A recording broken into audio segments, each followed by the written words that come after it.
What's up everybody, it's Sean here, back today to give you guys a review of the Air Jordan 3 Retro in this Pure Money colorway. This sees the return of the Pure Money Air Jordan 3s, which originally dropped back in 2007. So back in 2007, this was a couple years into me getting into sneakers. And fun fact, I actually owned a pair of the OG Pure Moneys, but it was one of those pairs that I absolutely beat. So unfortunately, I didn't keep them to give you guys a direct comparison between the two. Either way though, fast forward to last week, these dropped in full family sizing for a price of $205 US or $260 here in Canada, and the official colorway for this shoe is white and metallic silver, and these were available at most Air Jordan retailers, including the Closet Inc., which is here in Canada. The Closet Inc. is an independently owned and operated sneaker boutique.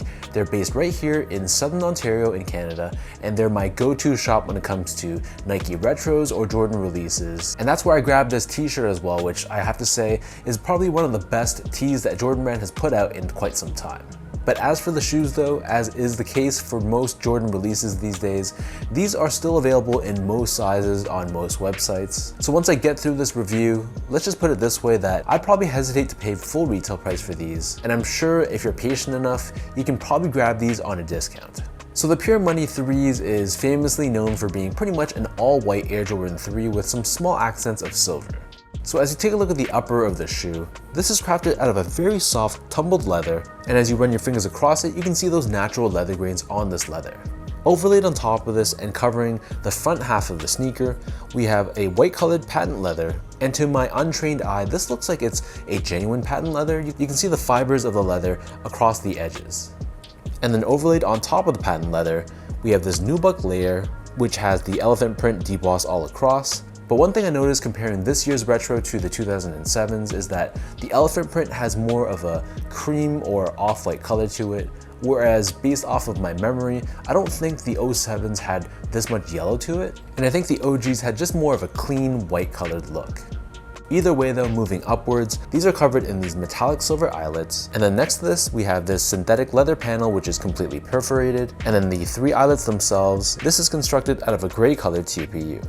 And then the top two eyelets again is covered in this metallic finish, almost resembling chrome. Underneath this you can see we have more of that very soft tumbled leather, and then covering the bottom of the heel, we have more of that cream colored elephant print. Surrounding the top portion of the ankle collar area, we have more perforated synthetic leather, and then on the back of the shoe, we have this large heel tab with Jumpman Air branding in silver or gray. And before I forget, just like the OGs, when you pull back this heel tab, you can see it has Pure Money branding embroidered across in gray. As far as the laces go, so this pair comes with an elephant print pattern lace and has a bit of a bluish tone to it in real life. Underneath this, we have this synthetic leather which covers the tongue.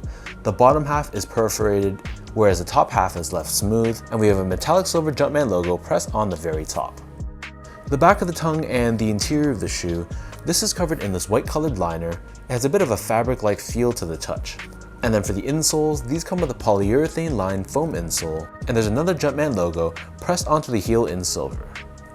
So the upper of the Air Jordan 3 as usual sits atop a polyurethane foam midsole, and it's painted in the shiny or glossy finish all along the back half. Encased within this midsole, we have Nike Air technology, which is not visible underneath the forefoot, but it is visible underneath the heel via this window, which is carved out on the midsole itself. And then for the bottom of the shoe, this is your typical Jordan 3 outsole. This is all constructed out of white colored rubber. You can see the circular pivot point on the forefoot, and running down the center of the heel, we have Jordan branding in gray. So that breaks down the look and the construction of this pair. And in terms of sizing, these fit like most Air Jordan 3s, so I personally recommend going true to size, or whatever size you normally wear for recent Jordan 3s, stick with that same size for this pair. So in my case, I'm a true size 10, slightly on the wider side. I got these in a size 10 and they fit me very comfortably, pretty much perfectly. So they don't fit as roomy as, for example, a reimagined Jordan 3 white cements. These are much more like your typical fit where they're pretty much true to size unless you have like a really wide foot. Moving on to the comfort of these, so these feel like any Jordan 3, so for some reason they just feel really comfortable for my feet.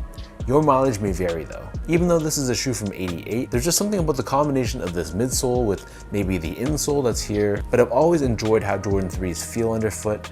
Yes, they're not going to be anything super advanced, but for a everyday casual use sneaker, especially as far as retro Jordans go, the Jordan 3s I find are very comfortable. But if you're someone who historically just hates how Jordan 3s feel, then unfortunately you're just gonna feel the same for this pair. But if in doubt, I'd recommend trying these on in store first if possible, just to get a sense if they're appropriate for your specific feet. Finally, in terms of the quality and the craftsmanship, so first off, material quality I thought was pretty solid, nothing spectacular, but it wasn't bad. We do have a mix of genuine leathers, which is on the upper of the shoe, the genuine patent leather, and the genuine nubucks. So this was definitely not a overly cheap feeling sneaker. Sometimes you can see with Nike, they just overdo the synthetic materials, but this pair didn't suffer from that whatsoever. The build of the shoe though I thought was a little bit sloppy in the sense that the panels between my left and right feet seemed a little bit unsymmetrical, and just the finishing around like the edges just seemed a little bit sloppy as well.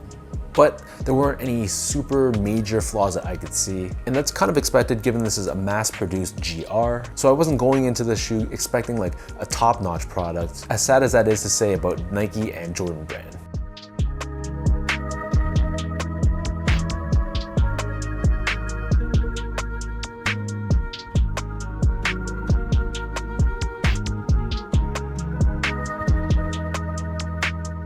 So with all of that out of the way now, let's toss these on feet, I'll lace them up, and I'll show you guys how these look.